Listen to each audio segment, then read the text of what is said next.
We're now live.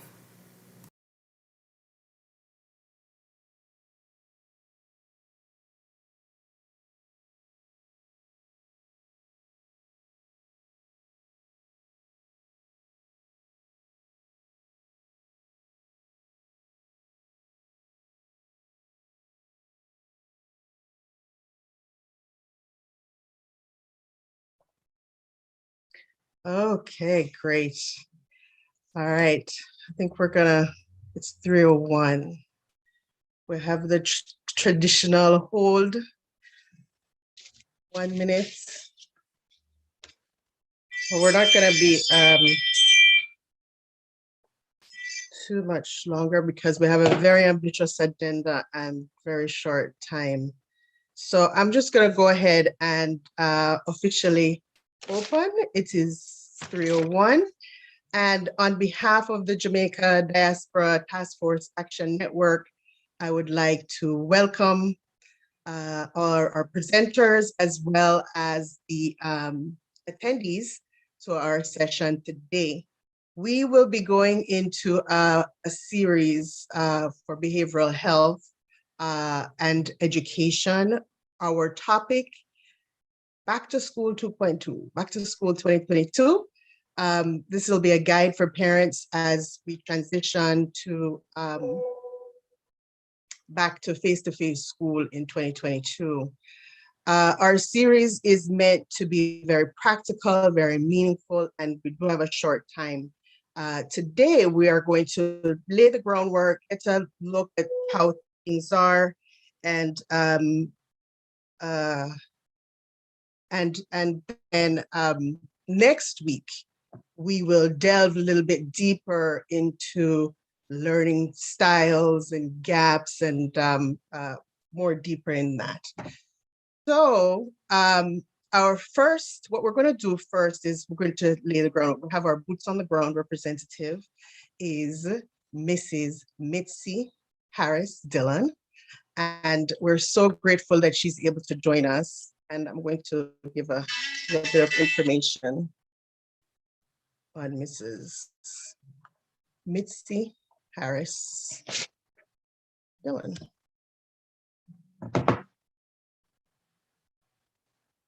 So Mrs. Mitzi Harris Dillon is the interim president of the National Parent Teacher Association of Jamaica, having been appointed in 2019. She has responsibility for 7 regions and all PTAs across Jamaica. She holds a Commonwealth Executive Master's degree in Business Administration and has spent over 26 years in the banking industry, along with several other professional roles. She's easily described as a career volunteer, as she has served in volunteer capacity since the age of 15. So 10 years. So, Mrs. Mitzi Harris Dillon, thank you so much for joining us today. And we would ask that you kind of paint a picture for us as to what things are like after we have almost a month now. Our students have been back in school. You would paint a picture. All right, thank you so much, Carleen. Good afternoon to my fellow presenters. Good afternoon for those of us joining online. It is indeed my pleasure to be here with you this afternoon to share a little bit about what our parents may be feeling or may be going through at this time. Not only our parents, but our teachers as well. Because being that we are the National Parent Teacher Association of Jamaica, we represent both the interests of our teachers and our parents, because we understand the importance of the homeschool engagement and partnership as it relates to our end customers, our students. But before I get into that, allow me to give you a brief history of the National Parent Teacher Association of Jamaica, aka the NPTAJ. We were formed in 2006 through the Ministry of Education and Youth. We are a voluntary organization. We are designed to represent the interest of parents as stakeholders in the education system. We provide oversight and supervision of all PTAs across the island. We give guidance, we give support, and we conduct leadership training for PTA executives. I mentioned before, we represent the interest of our parents and teachers, but we do it at the highest level in this country.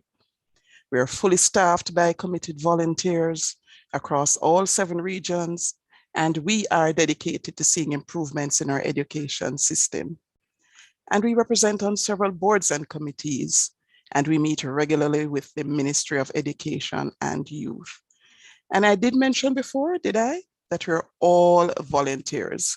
This is not a paid job, but because we are committed to seeing the very best for our children, we ensure that we are engaged. So let me get into the meat of the matter. COVID-19 has brought with it so many challenges and concerns about the disease, about its treatment, its prevention, vaccination, and possible mandates coming out of the Disaster Risk Management Act, and the whole impact that COVID has had on the education system. So many of us might be aware of the various UNICEF reports that have been coming out as it relates to our children, the education system, what is currently being obtained, and what provisions we really ought to be putting in place to bring us back to where we really ought to be. But one of the latest reports coming out in October 2021, UNICEF indicated that Jamaica's children have lost an estimated 1.3 billion in-class hours over a period of 19 months of physical school closures. The learning loss is staggering. The most vulnerable children who struggle to access remote education have been hit the hardest. The National PTA, we would have been party to the call on government to reopen schools in a safe manner with established protocols to facilitate the resumption of learning. UNICEF had indicated that we need to be adequately funded. The education system must be properly funded. They did a public expenditure review, and the World Bank found that the education budget will need to increase by between $2.4 billion and $3.9 billion annually in Jamaican dollars for at least a year or two to mitigate student dropout and to reverse learning loss. They also indicated that the projected cost of failing to do this is approximately 828 billion Jamaican dollars.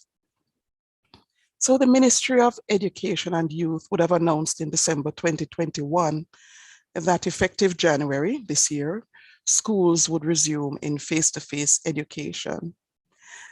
You can imagine, from a population of 2.7 million people thereabouts, the views on many matters concerning our children, or any matter, is wide and varied. Persons tend to adjust to changes based on their own circumstances, their own situations. So many schools, administrators, teachers, parents, and students are quite happy with the face-to-face resumption as part of a blended approach to learning. It provides opportunity for some level of direct and/or physical engagement in the teaching and learning process. So here are some concerns or ideas as it relates to schools. The current situation is that we are still operating in a trial and error mode. The pandemic, though not new, requires a number of adjustments over time, depending on how successful or unsuccessful the results of a particular application may be. Schools are required by the ministry to engage with parents and other stakeholders in arriving at the very best solutions and approach to learning, and also to provide options where possible and necessary. As it is now, children are coming to school on specific days. Some may be for a lower level on a particular day or for a week. And then you have the upper level school coming on a particular week, alternate week, or on other specific days within that week. And they are also required to take their lunch and break time at specific times, specific intervals. And this is done according to their class level and or in alphabetical order. Another thing too is that parents are required to keep our sick children at home in order to reduce the risk of exposure to whatever ails them, whether COVID or otherwise. Schools would have made alternative arrangements where lunch and break time is concerned, depending on their capabilities. It has not always worked out, and they continue to adjust to try and mitigate against the disruptions. Because what is happening is that there are some students who, though the canteens may be open, sometimes the lunch runs out on them or time runs out on them before they get their lunch, and they have to go back to class and function on a hungry stomach. Some schools would have requested that students would take all their meals to school, and others would have engaged their canteens and or external providers to supply pre-ordered lunches. But there are some problems in a few schools. Some schools are managing well with the blended approach, the face-to-face resumption mixed with the online learning, but some are still facing challenges with resources and or scheduling. And some of these would be that some teachers do not log on consistently for a class. Work is posted in Google Classrooms, but there is no consistent teaching experience. Some schools report unreliable internet connections. Our teachers seem to be mentally overwhelmed because they are required to put more effort into the combination of face-to-face and online learning and all that it comes with. For a few parents, they say that it appears that its teacher-student-parent relationship seems socially distant. Communication is not what it really ought to be, and teachers, for the most part, are unreachable. But we understand that they're overwhelmed. That oneness or community spirit that existed when COVID-19 would have started, it doesn't seem to be auguring that well for some. And a few parents indicated that there is no forum for them to express themselves. From the teacher's perspective, they are concerned about closing that gap that was brought about by the huge learning loss suffered by our children. There were a few teachers who would have commented about the breakdown in handwriting for some of their students after being online for so long. I mean, not very many, just a few. There is a greater workload on our teachers, especially in the hybrid situations, where, as I had mentioned before, the teacher is teaching face-to-face concurrently with online. Our teachers now have to get to work earlier and put in more effort to complete their tasks. How much interaction can a teacher have with their student in a face-to-face scenario? It is still important to maintain social distancing. I would have mentioned that our teachers appear to be mentally overwhelmed, and we can understand with these challenges before them. But it is particularly overwhelming for teachers who also have their own families and their children. And while they have to be in face-to-face engagement, they are not able to supervise or monitor their own children who continue to function in a remote learning space because the schedules between the teachers' schools and their children's schools may vary.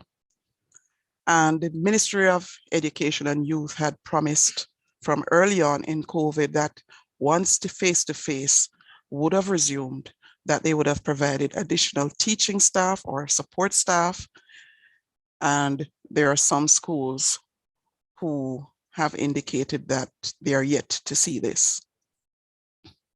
From the parents' perspective, we are relieved, but some of us are fearful as school reopens for face-to-face classes. For our parents, particularly those in the rural communities, we are happy with the face-to-face resumption. Those parents would have been particularly challenged by the lack of devices, interruptions in power supply, and the lack of or frequent disruption in internet services, particularly for data plans.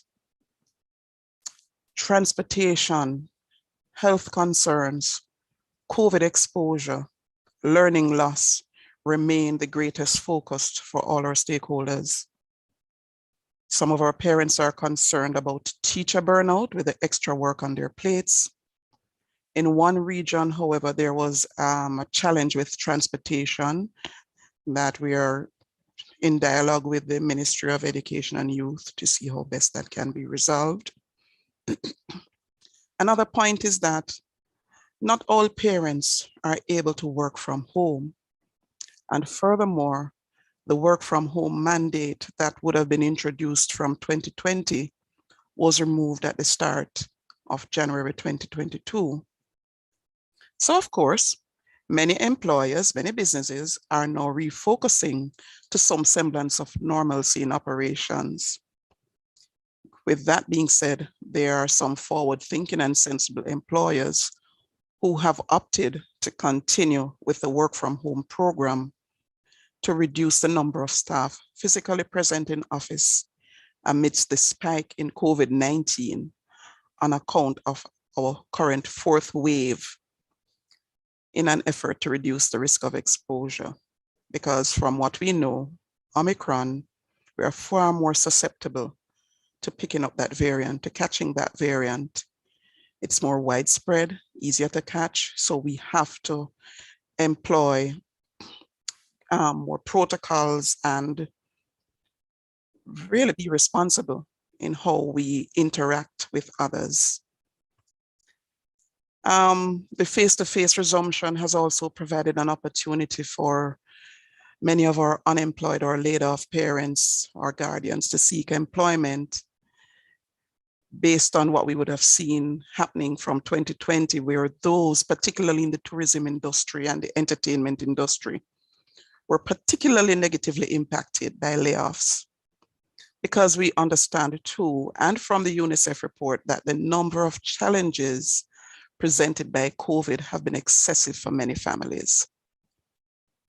For those parents whose children are in face-to-face mode, it now affords them the opportunity to go out to work without worrying about the safety of their children because they are in school and under direct supervision.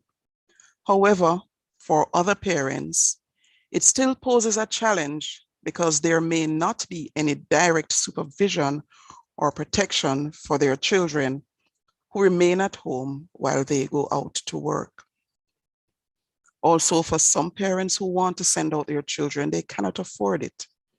The uniform, the books, lunch, transportation, masks, and sanitizers. The Ministry of Education and Youth would have said that parents would have had sufficient time to put things in place without consideration to the fact that many are still unemployed or are working on reduced hours and/or salaries, not to mention those of our parents who are currently earning minimum wage. The cost of food goes up every day. There are more increases pending. Basic items like flour, a price increase is due come tomorrow. The price of chicken is going up tomorrow. So you can imagine your grocery bill goes up every week or twice a week. Again, from the parents' perspective, there is also concern about the risk of exposure to COVID. There are some parents of vaccinated children who are concerned that those children may be at higher risk to COVID by mingling with unvaccinated children, given that the system is now open to all students regardless of their vaccine status. Because one of our concerns is that from 2020 is that there are so many of our children, there are about 70% from the get-go who were without either devices and or internet. Over time, that number would have been reduced. But additionally, there were over 100,000 students that the Ministry of Education and Youth would have indicated that were not being engaged at all since schools closed. They have been working assiduously to get them back into the classroom. But for the unvaccinated children, if you indicate that a school should be 65% vaccinated before they could have opened their doors, then that other 35% would have been at risk. Or for any student who is not vaccinated, they would have remained at risk due to the lack of devices and or access to learning.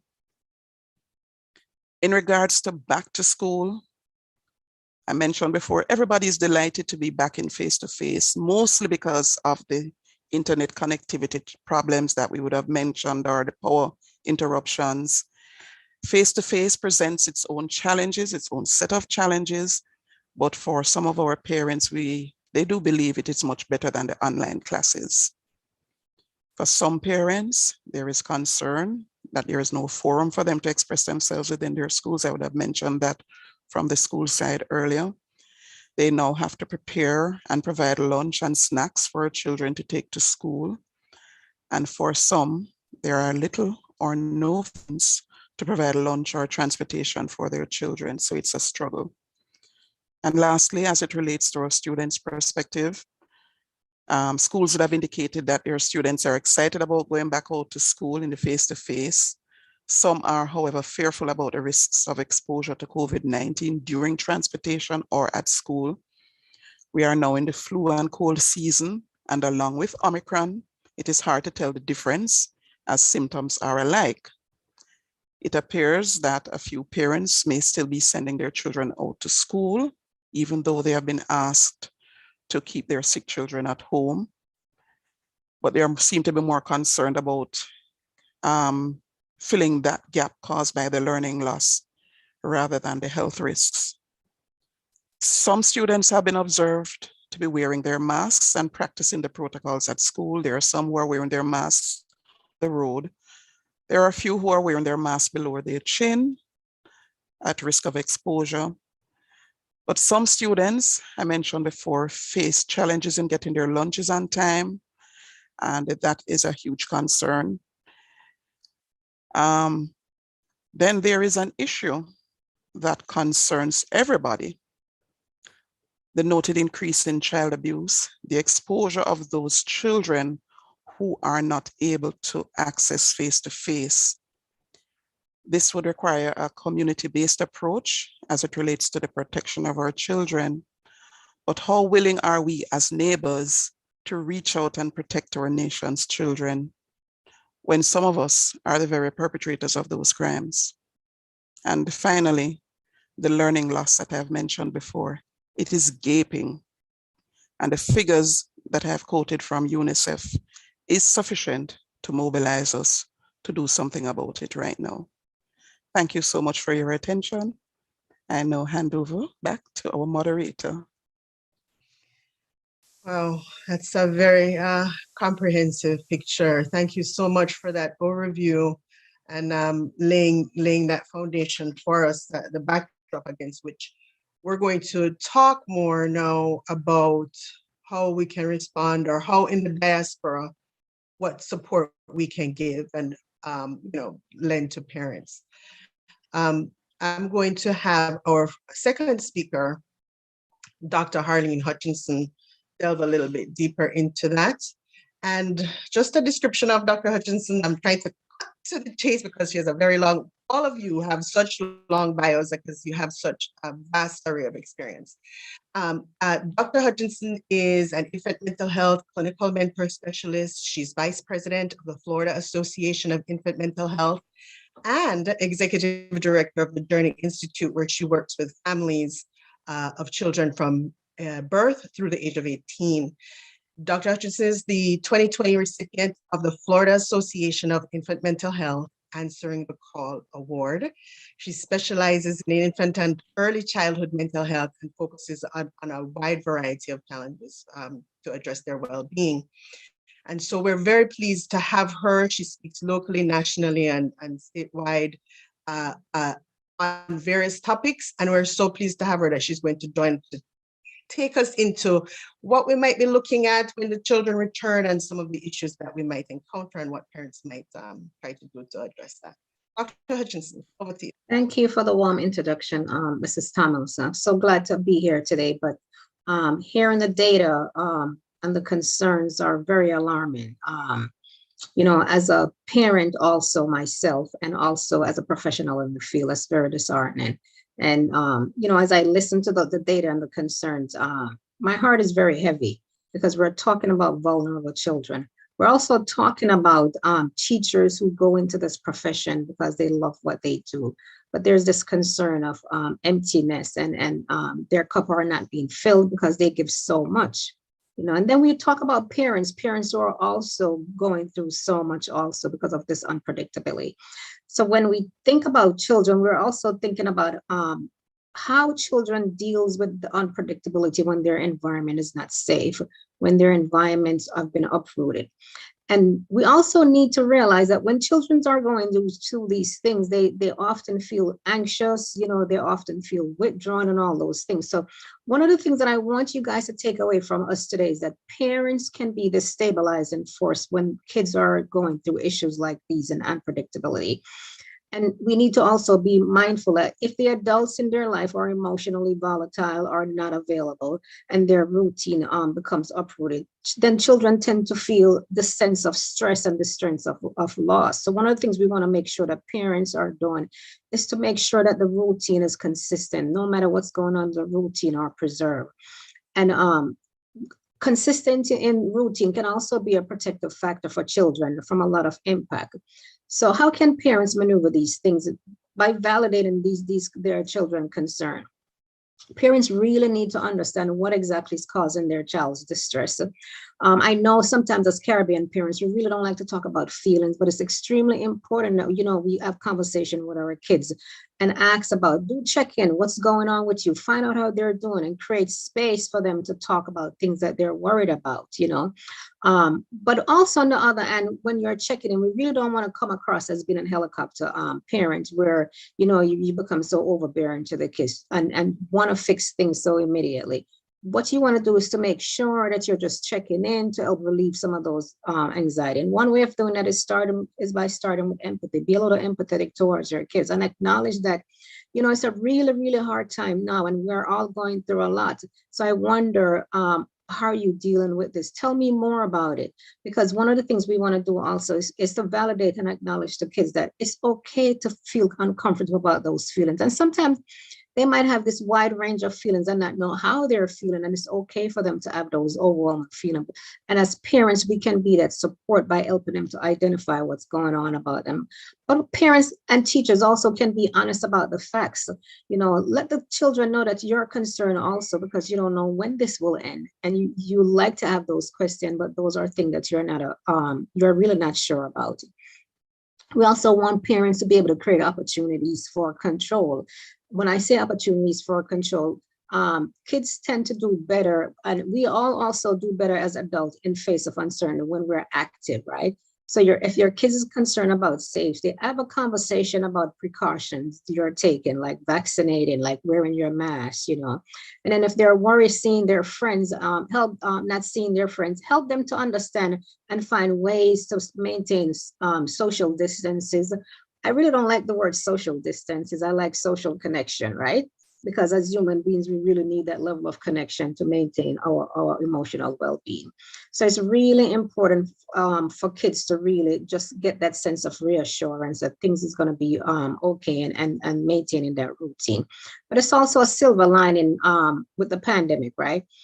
Because it also gives kids many opportunities to develop emotional literacy. When we think about emotional literacy, we're thinking about ways of coping that will serve them for the rest of their life. So instead of trying to manage your child's difficult emotions by telling them it's going to be fine, help them to identify what's going on. Where in their body are they feeling those things? What is it like?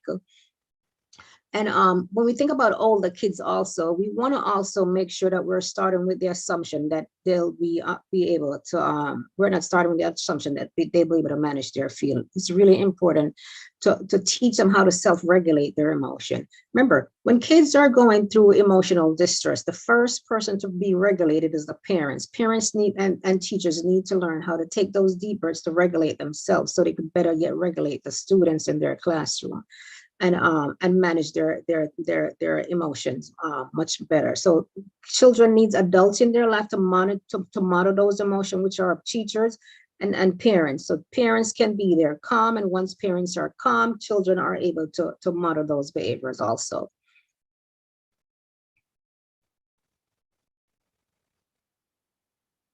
So I hope those guidelines were a little helpful. Yes, yes, that was very helpful in kind of setting the routine, setting the talk, and also talking through feelings. Okay, sounds good. Thank you, Dr. Hutchinson. You're welcome. All right, and we're now going to roll over to another presenter, Dr. Gordon. Dr. Gordon is, there you are. Okay, there you are, you're on screen. And let me give you a brief introduction for Dr. Gordon. Attended University of the West Indies and then migrated to the US, where he pursued a career in the field of education and subsequently earned a doctoral degree in educational leadership. Dr. Gordon has been in the public school system serving with several capacities, from teacher to guidance counselor to high school vice principal, several roles. He's the founder and CEO of Dr. Noel Gordon, LLC, a company that focuses on educational consulting, human resource management, and transformational coaching. And Dr. Gordon has also published his first book, You Come First, which focuses on how to live the life you know you deserve. So we're so pleased, Dr. Gordon, that as a member of the Educational Task Force that you're able to participate in this webinar, talk to parents and to help support parents as children transition. So I'll hand the reins over to you. Okay, I'm so happy to be here. I want to share a screen with you, and I just had it here with me and for a moment, and then it all, okay, I think it's still here. Could you allow me to share? I think you are able to. It should. Okay, so let me see if I can. Okay, thank you so much for inviting me, and thank you so much for giving me the opportunity to share with you. And all protocol is observed. So I have 15 minutes I learned. So I want to make sure that I go straight ahead and use the time efficiently. So what I want to do for us here today is I'm going to share some information with you, which you might have heard it before because I've given several presentations, but the context is a little different. Can you see the screen? Yes, very clear. Okay. Nice colors. Love it. Thank you. It's aligned with the JD TAN. I did this before I became part of JD TAN. Anyway, we talk about proactivity here, and some of it is proactivity, and some of it is doing it, learning it as we go along, and some of it we have to take the reactive approach because the pandemic was basically forced upon us without warning.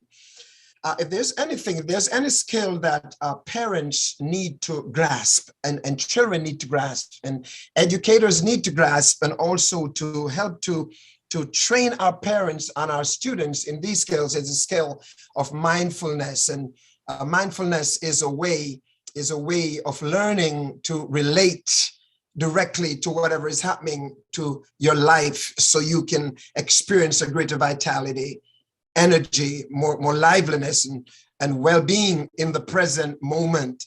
It is the psychological or emotional and mental or inner spiritual process of purposefully bringing one's attention to the experiences occurring in the present moment without judgment. which one develops through the practice of prayer, meditation, and through other means. One of the things that we do in our school, every morning we have a mindfulness moment where it's for administrators, it's for teachers, it's for students, and we shut everything down.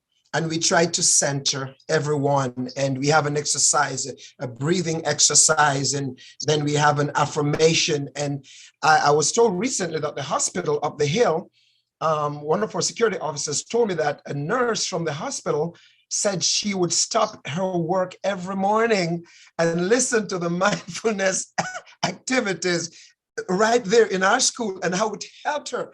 So this is something that we all need. We have to learn. We're so busy with our lives.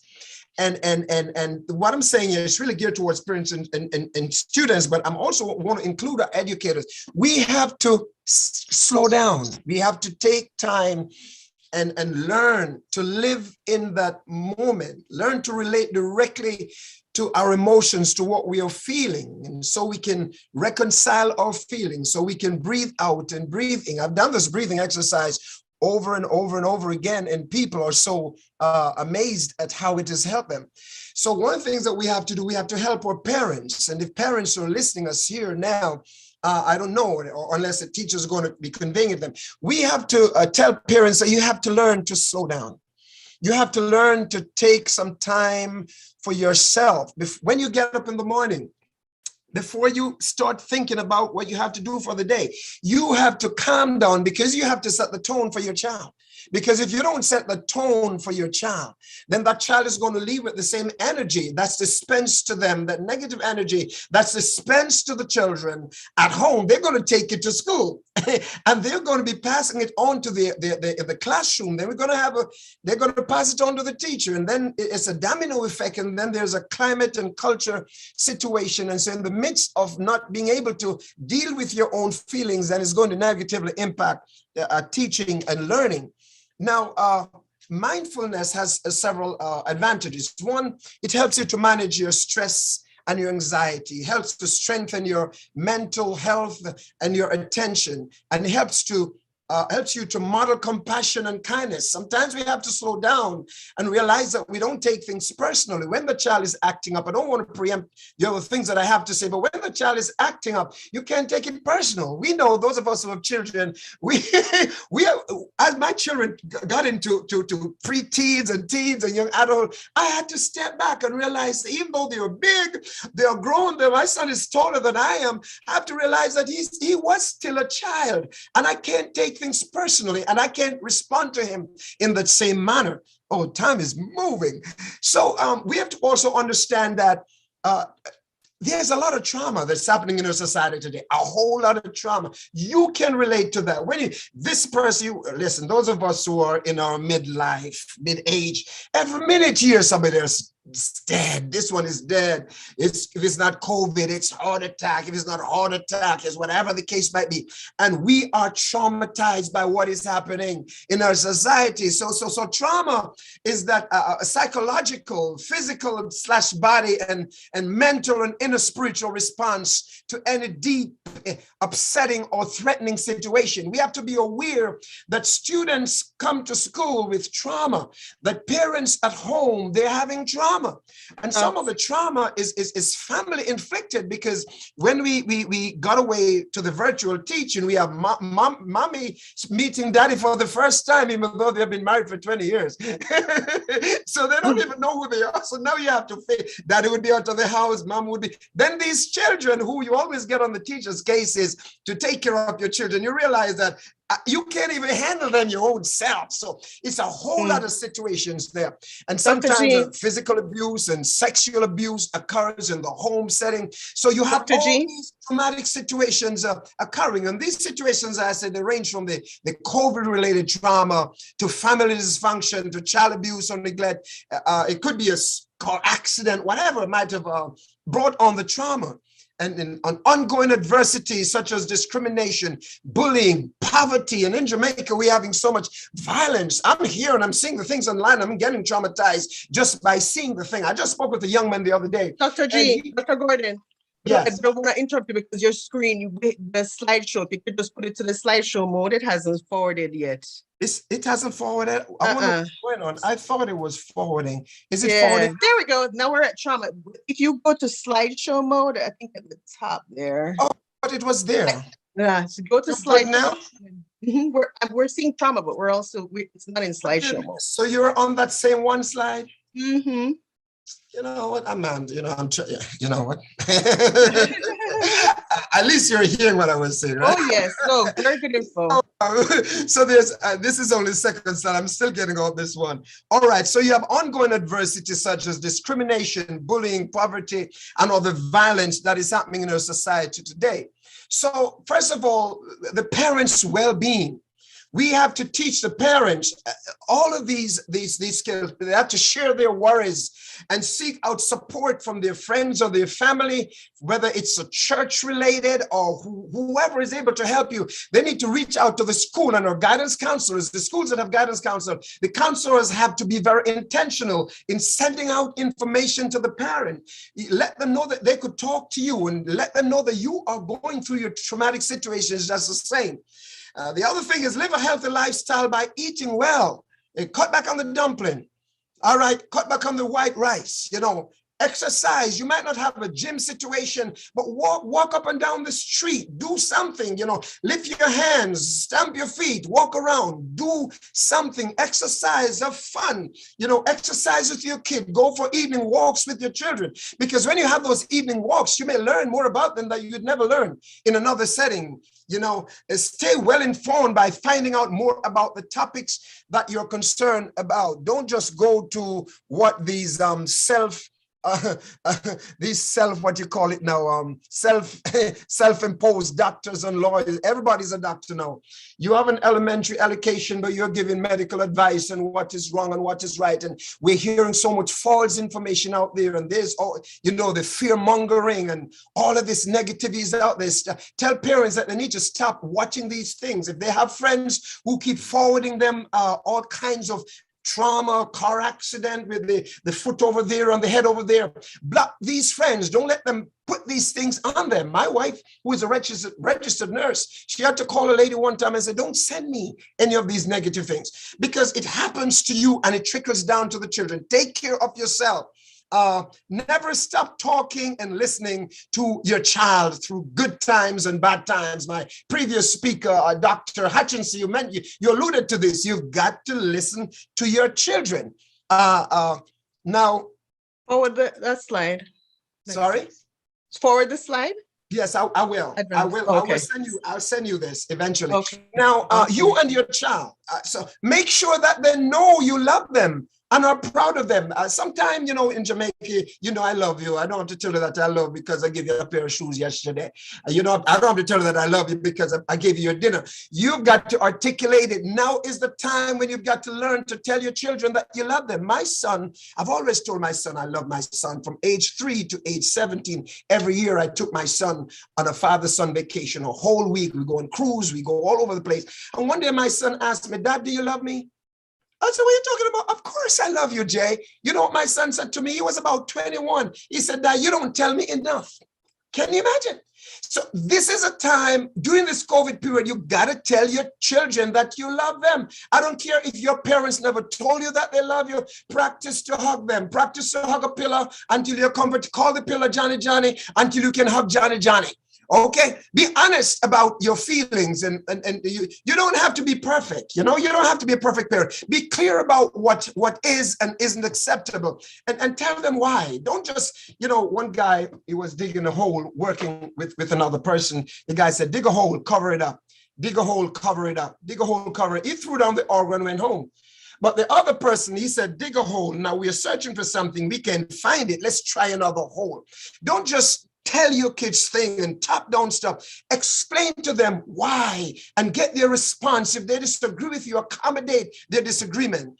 Own your own role. You are the parent, so don't be afraid to make tough decisions. So even though it's pandemic time, you still have to assert yourself and set boundaries as a parent. Now, helping your child. worrying or difficult behavior might be short-lived. So give it some time. You know, under normal circumstances, your child talk back to you. Who you talking back to? In Jamaica, they say, I bring you in the world, you know, me take you out. You know what I'm saying? And so parents take nothing. Children must be heard and not taught. Now is the time. Children will get into moods because of this pandemic. Learn as a parent to bite your tongue, bite your lip. And even if they're feisty with you, sometimes you got to step back.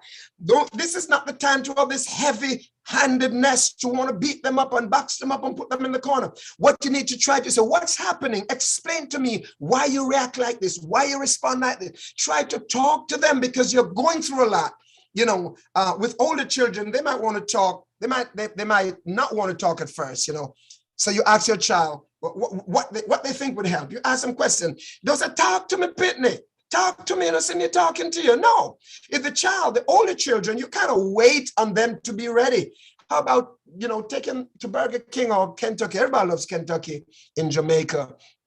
You know, take them to Kentucky. And man, when they get to Kentucky, they might open up and talk to you. And that's what you do with the older kids, because suicide is on the rise, and you don't know what your older children are dealing with. You got to find a way of accommodating them. You know, ask your child what they think would help. And if you can, talk to your child or the parent about your worries when the child is not around. So if you live together, mother and father, no, it's not the time to have the power struggle thing. You know what I'm saying? Don't bother with the power struggle. Don't disagree in front of the child. If you think the child should go this way, or the other one thinks the child should go, just come together and resolve it between yourselves. And because you're adding stress to the other stressor there. Be the grown-up and learn to just back off for a little so you can help your child. Now, looking after yourself. Gosh, I have like a minute and a half to go. Looking after yourself. But you're missing an opportunity to show us the screen also, because the screen isn't advancing. It's not. I don't know why it's not advancing.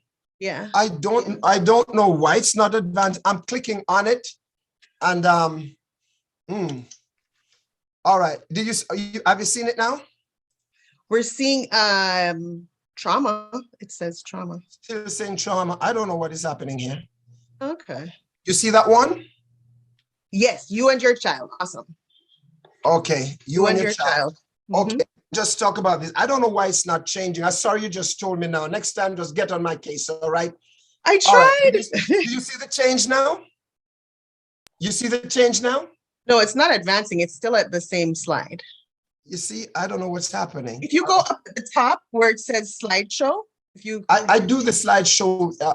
That's what I'm doing. It's with the little thing at the bottom. Okay. Did you see this? Did you see this one? Looking after yourself? No, we could talk about it again. That's okay. Okay, I'll probably send it because I'm doing the slideshow thing and it's not. All right, you see it? Mm-hmm. Yes. Okay. You have to manually advance it then, and maybe you manually advance it. Then I try to advance. Looking after yourself. I'm sorry about that in the slide. If your child is having problems, don't be too hard on yourself or blame yourself. If things are getting you down, it's important to recognize this. Friends and family can oftentimes help, and don't be afraid to ask them to have your child for a bit. And I wouldn't totally go with this one now with the COVID situation, but find some kind of support. It's easy to say, take some time for yourself, but in reality, it's not an easy thing to do. But you have to be purposeful about it. Get out, walk around. As I said, walk up the road with your child, walk around. If you're close to a park, you visit the park. Nature is free. Enjoy that and go to your doctor, go to your general practitioner. If things are really getting on top of you, you don't have to feel pain to go to your doctor. Just go and have them check you to make sure that you're all right, because these things can also impact you in a very, very serious way. I'll send you the slides so you don't have to worry about it. Sorry, you're not getting. Can you see this one?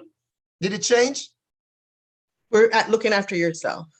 Okay, so let me see if I can get this now. There we go. Now top tips. Okay, now top tips for children and young people. Be there to listen. 2, stay in their lives. 3, take what they say seriously. I'm closing down. 4, support them through difficulties. And 5, encourage them. And 5, encourage their interests. Take what these children say to you very seriously, because you just don't know. You just don't know what they're saying. It could be a very serious situation that they're talking about. I gave a 1-hour presentation, about 16 minutes, and the slides were not working as much as they were supposed to work, but I figure you get the essence of what I'm talking about. Make sure that as educators, we reach out to the parents and we provide them with tips. I'll send this this PowerPoint, send the slides to you, and you forward it to all the participants, and another time we'll do the longer version. I hope you gained something from my presentation. Thank you. Fantastic. I love the energy. It's definitely Sunday. I feel like I was in church a little bit at times. I was preaching this morning. Yes. Good information. Thank you. And it kind of confirms what we just want to keep reiterating the message that we need to talk to our children, and it is an unstable time. It is a challenging time. Well, let me thank you, and then I'm going to have a few questions, and I don't know if anyone has any comments in the chat, if they want to have any comments or questions. But Dr. Hutchinson, maybe you can tell us, we talked about the importance of having the children talk, and Dr. Noel Gordon also talked about talking to the child, or Dr. Noel said, go on or walk, go outside, go walk with them. Sometimes when you're not looking at them directly, sometimes it helps them to open up more, right? So go on a walk, and while you're walking, you're talking and asking them, what are some of the feelings that the children might be experiencing that they may during this time? You're on mute. So we need to understand the first person to check is yourself in the room or in interaction with young kids, right? Because if you're anxious, the kids are also anxious. So some of the things that they might be going through, they might be anxious. They worry a lot. So if mommy's worried or daddy's worried, they're worried also. They also might be having anxiety and also a lot of anger because of the unpredictability that's going on. One of the things parents need to realize also, it's okay for kids to be angry. So when they're angry, like Dr. Gordon was saying, try not to personalize it. Try to see what is the source of their anger and where it's coming from. And depression is a big one that we as parents tend to miss, because I know as Caribbean parents, sometimes we say to our kids, what are you so depressed about? You have life, you have everything. But no, just listen to your kids, listen to them, find out what's the source of that sadness. Where is it coming from? Because what we do know now, you find kids as young as 9 committing suicide, and suicide is a very serious issue for young kids nowadays. So we need to listen to them. We need to make sure that we're holding them in mind and we're listening to them with whatever they're feeling. And it's okay for them to feel sad. It's okay for them to feel angry. It's okay for them to worry. And it's okay for them not to feel like themselves, because these are unpredictable times. And more or less, they have witnessed the loss of friends, family members, and they haven't been able to partake in that grief process. And so where do they put that grief, and what do they do with those grief, right? So we got to think about all those sources of sadness and all those different feelings that they might be experiencing. And as parents also, when you're experiencing those things, it's okay to talk to your kids about your feelings. Sometimes as parents, we tend to deny our feelings and say we're not feeling that way, because we model feelings for children also. So we have to be that co-regulator for them, so they could know how to deal with those wide range of emotions, and just be there for them and acknowledge and empathize with them. Okay, wonderful. Thank you. Mrs.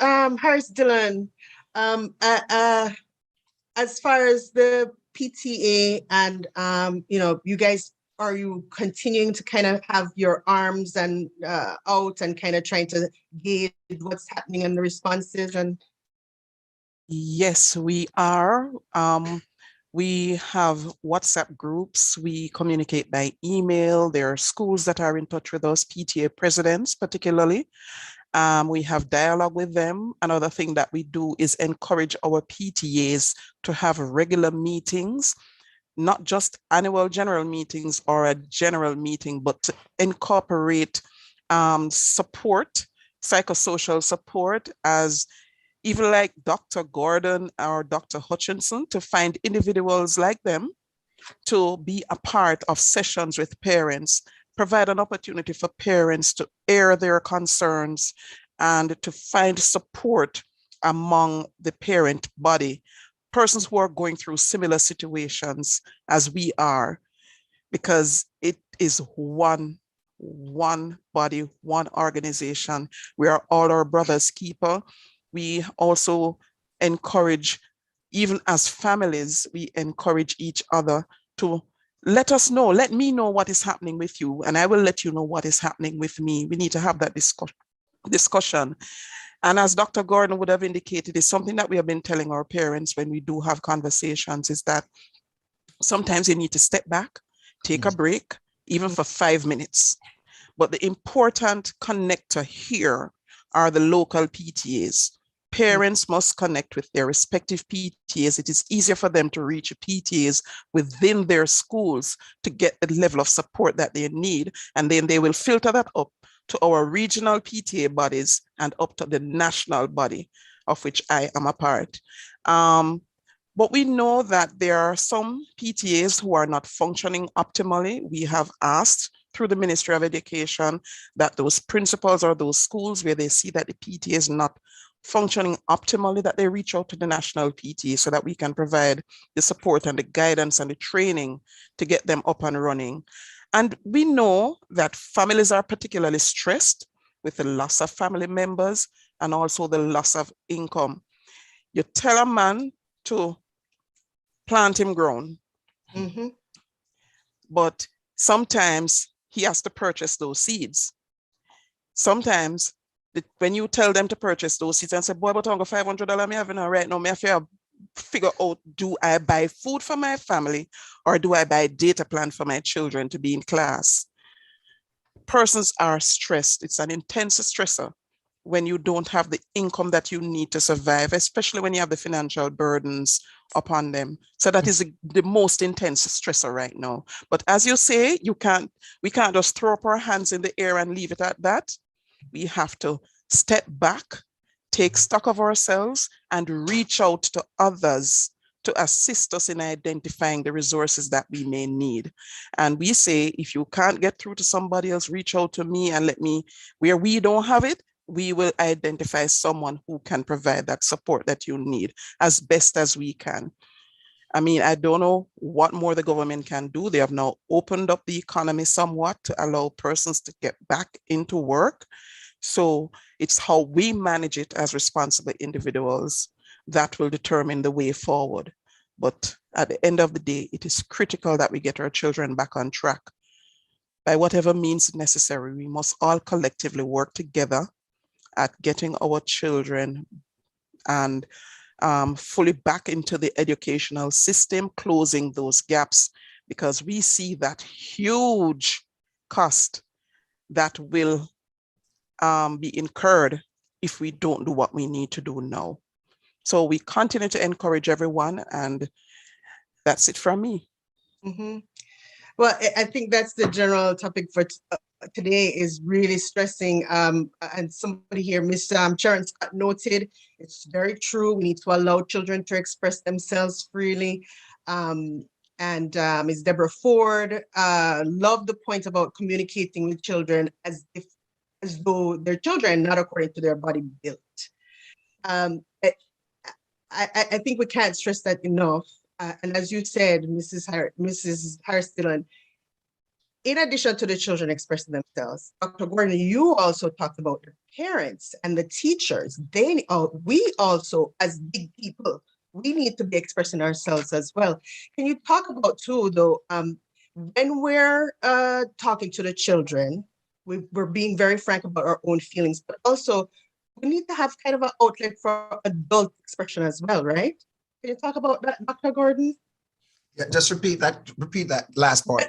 We're talking to the children, we're being honest about our feelings and letting them know this is a very stressful, it's a unstable time and things are kind of tight right now, but there's a certain way that we express and vent those feelings to the children.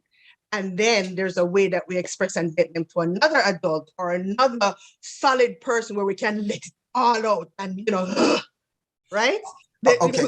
We need to have those two types of discussions with the children and also getting our own feelings out, right?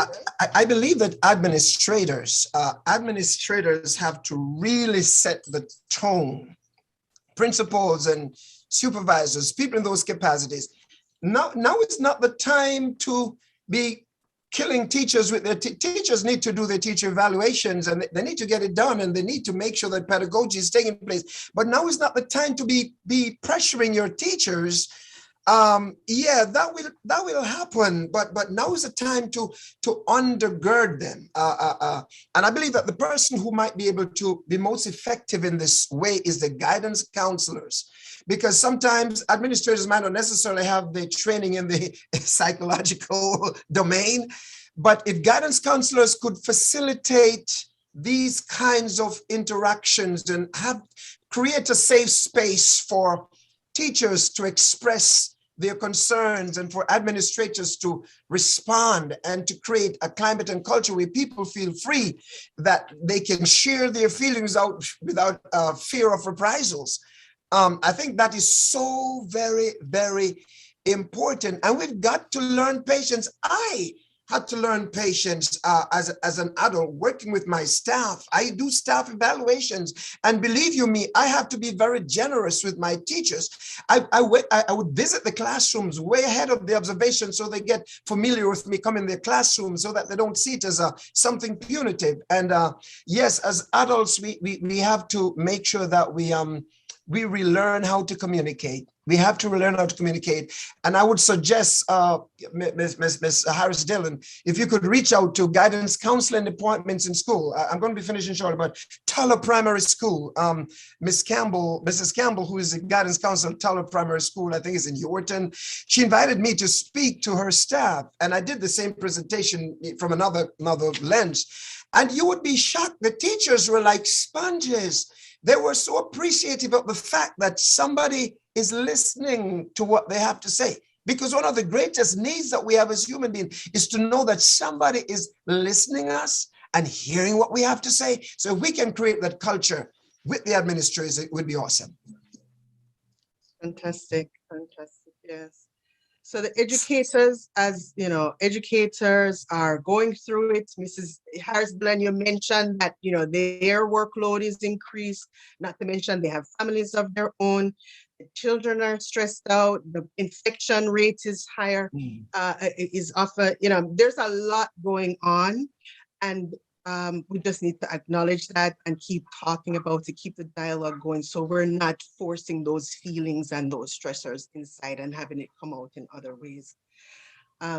Anybody have any final? We're coming up on time, unfortunately.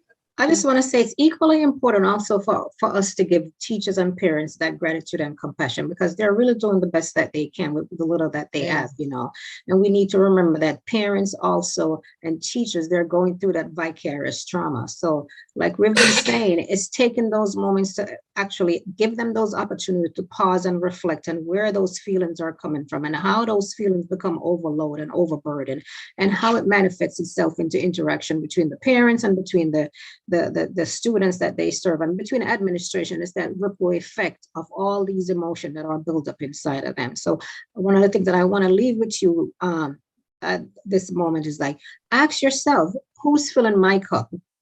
When you're at that point, who's filling my cup? Because in order for me to be a teacher or actually to be present for the kids, I need to make sure my cup is full so I could actually support the students and I could support the parents. So teachers, if you're listening, and parents, if you're listening, make sure that you're filling your cup first. Amen. Amen. Okay. Let's see. Somebody had a question here. Teachers need to get professional counseling if needed. Absolutely, Dr. Kerr, Dr. Vivian Kerr made that point. How do parents motivate their children to work hard after being at home for almost 2 years? This is something we're going to talk about in more detail next week when we talk about learning styles and also the learning gap itself. Ms. Mitzi, did you have a comment on this? Oh, my comment would have been in follow-up to what Dr. Hutchinson mentioned before. Okay. It is that as parents, on account of COVID-19, we would have realized just how hard our teachers have been working over the years. COVID-19 has also provided an opportunity for us to understand that we need to work in partnerships. We need to communicate and we need to engage. We need to provide support to each other. Our teachers rely on us as parents to provide support, particularly in the remote learning space. And we, of course, need to understand the heavier workload that our teachers are now faced with. And I will continue to encourage our parents to do their very best to continue to provide the support that our children need, because as both Dr. Hutchinson and Dr. Gordon have alluded to, our children really rely on us to provide that foundation, that scope, to put them in a position to be able to function effectively. And if we don't set the tone, then things can easily go haywire. So I do support that, and I continue to encourage us all to just be our brother's keeper. Okay, wonderful, yes. So the question of motivating children to work hard, if Dr. Gordon or Dr. Hutchinson want to chime in, I mean, I think that it has been a challenge.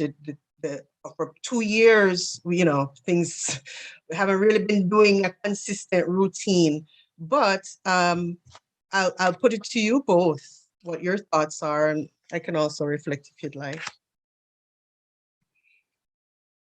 Unmute. Let me unmute you, Dr. Gordon. There you are. Go ahead. I think one of the things I'm going to take it back to the school, because parents are not teachers, and sometimes parents have. Sometimes I even have challenges with the technology, and more so the parents who are at home. So I'm suggesting that the schools provide opportunities for parents to become familiar with the basics of technology, because if they're going to be home, it's going to be technology. So if they could, up here we have what we call parent universities, but give the parents some access so that those who have computers, etc., whatever, and train them on the basics of the platform. They might not be able to do the math in and of itself. I don't even understand the formulas that they have these days, and I was good at math. But provide them with the support that they can at least go and check the students' work, and provide a free tutorial. Now is not the time for us to be charging an arm and a leg for tutorials, that we provide after school support for our students. And even if parents want to come in at a parent meeting every now and then to have a conversation with the parents concerning what's happening in the area of teaching and learning. So I think if the school take on that responsibility and support the parents, that's a good first step. It won't solve the problem totally, but that's a good first step in assisting in that regard. Mm-hmm.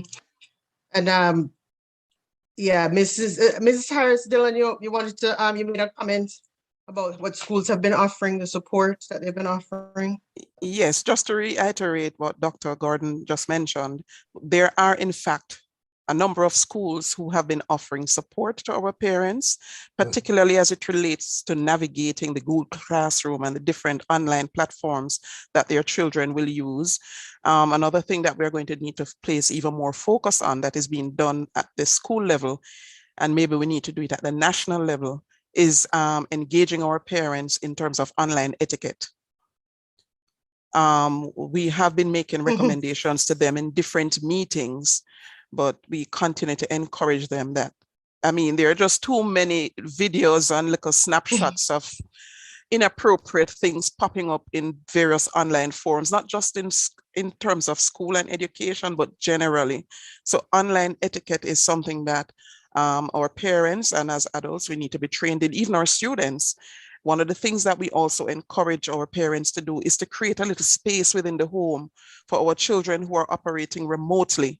Find a nice little space, and it doesn't have to be big, but you set up a little desk, you set up a little chair, you make it comfortable, you put up some nice pictures around them, something to give them that ambiance, and also with their back against the wall, so that you as a parent is not passing by behind them inappropriately dressed or interrupting the online class. But so I guess that is part of the reason why so many persons are happy with the resumption of face-to-face from, as one reason, in addition to the many others. But this is something that we're working on. Schools are doing it. We just encourage that all schools provide that level of support, psychosocial and otherwise. Right. Dr. Gordon? Yeah, I'm glad you raised that one, Ms. Harris Dillon. I've heard stories, but one thing is that the type of support that parents give to children is very important. Now, if the child is given an assessment in the virtual space, you're not helping your child if you do the assessment for your child. You're skewing the results. And we have to tell parents that you're not helping your child. You're not helping, because when the assessment, when the pretest is done and it shows your child, proficient in all of these areas, and the teacher won't have the opportunity to provide the support that they need to give to the child.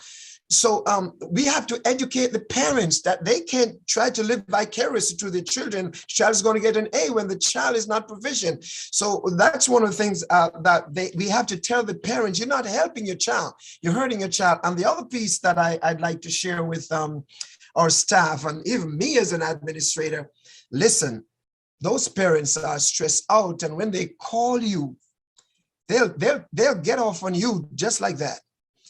What we have to learn to do is to de-escalate. Can somebody say, the preacher would say, can somebody say de-escalate? Amen. You've got to de-escalate, because if you fight fire with fire, if you listen out that parent, they're going to start up here. And I've learned it all my years as an educator. I was a teacher. I was a teacher in the classroom. The parent starts up here. And if you let them get it out, ultimately, they're going to come in. Just agree with them. Let them get it out, but don't be defensive, because if you get defensive, you're going to create stress for yourself, and you're going to have a whole year of fight. Mm-hmm. Try not to allow that to happen. Thanks.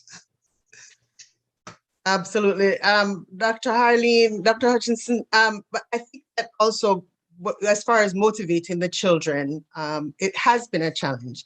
And I think that as a parent, we're going to say to the child, look, a long time in a good school, but hey, this is what it is. We're here now. So how can we set up things to make it so it's going to be easier for you to go back into class? Now, shouldn't we also look at the positives? Are there some positives that we can use to kind of help motivate the child to be more going to get back with their friends, to start socializing more actual face-to-face with the teacher? So if they need some extra help, can we turn things around a little bit so that the children get excited again? Or maybe excited. So one of the things that we need to do is start putting some baby steps in place. Start talking about what does it look like for you when you go back to school? Who can you call on when something is not right? How to approach the teacher? And it's okay that you don't know something. We want to empower kids before they get back to school to have that voice to say, I don't know this and I'm afraid, to be able to express themselves. We also want to educate teachers about these kids, what they're coming to the classroom with. So when they show up in the classroom, teachers are better prepared to take care of these kids and to actually not personalize the kids' issues, right? Mm-hmm. So those are some of the things, kids. What are some of the emotion these kids are going to be showing up at school with? And how can I, as a teacher, be prepared for that? Mindfulness. The kid, if the child is being triggering to you when the child show up at the classroom, just pause for a second and take that deep breath, right? And remember that these kids are coming. So you have to be looking at all the kids that show up at the classroom through a trauma lens. So we need to encourage teachers to put on their trauma lens, put on their oxygen mask when these kids show up, because we don't know what they've been exposed to. And the teachers also can be a trigger also, because they have also been traumatized too. We don't know what losses they have had. So we have to encourage teachers, put on your oxygen mask when these kids show up at the classroom, and be patient with them. Be patient with them. Also be patient with yourself also, and be patient with them. Show some gratitude for yourself and some compassion for our parents, the teachers, and yourself also. So, and that routine is extremely important. We encourage parents. Sometimes parents don't know what is routine. So breaking things down for the parents, teachers could help by doing that. Because instead of teachers saying create some routine, what does routine look like? Right. Mom, make sure Johnny goes to bed at 9 o'clock or 10, depending on the age level of the kids, right? Make sure all the TV's off during Johnny's room. Make sure Johnny's able to get up and he has breakfast in the morning before he leaves. Prepare them for that routine. When Johnny gets to school, make sure Johnny has all his items in his book bag, right? When Johnny comes home from school, have a dialogue with Johnny. How was school today? To motivate Johnny. Oh, you might have a bad day today, but tomorrow is going to be a good day. What are some positive affirmations you could tell yourself so tomorrow will be a good day for you? Mm-hmm. Absolutely. That is very, very practical. Getting down to the nitty-gritty and kind of nailing it down with the parents. We are way beyond our time. And this is a topic that is going to be ongoing for all of our parents, all of us. We're going through a difficult time, a challenging time. And we're going to find the sunlight in different spots, and we're going to highlight those. We're going to acknowledge our feelings. I want to thank you. Oh, let me just do a quick review of some of the comments here. Erica Bennett said that parents should be encouraged to adopt continuous learning, to have the child do something educational every day. And Ethelyn Thomas, supports are needed with parents in garrisons. This is actually a very, very near and dear topic to us here in the diaspora, and one that we'll be addressing ongoing as well. We hope to have continued dialogue with the folks in Jamaica and the Parent Teachers Association, also with the Parenting Commission, and also JTA. So yes, thank you so much for raising that point, because there are additional challenges. Mrs. Harris Dillon mentioned some of those economical issues and stressors that are compounding it even more so for folks in the garrisons. So yes, it's certainly, as you can see, we have a lot of things that we need to address and we need to continue addressing, but it won't be today. We started and we're going to continue. And I just want to take the time to thank all of you, to thank you three for being here today, and also to the persons who are in attendance and who have been giving us comments and feedback, wonderful, wonderful feedback about Dr. Gordon's slides and about Dr. Hutchinson's talk and Mrs. Harris Dillon's information. Thank you all so much for the energy that you're giving to this topic. And I really appreciate you being here. And we will be back again next Sunday at 3 p.m. to delve further and more specifically into some of the items we didn't address here. So with that, I wish you, thank you for leaving your rice and peas and your baked chicken on Sunday, and go forth and enjoy the rest of the Sunday. Thank you all so much. And maybe some KFC, right? Okay, all right.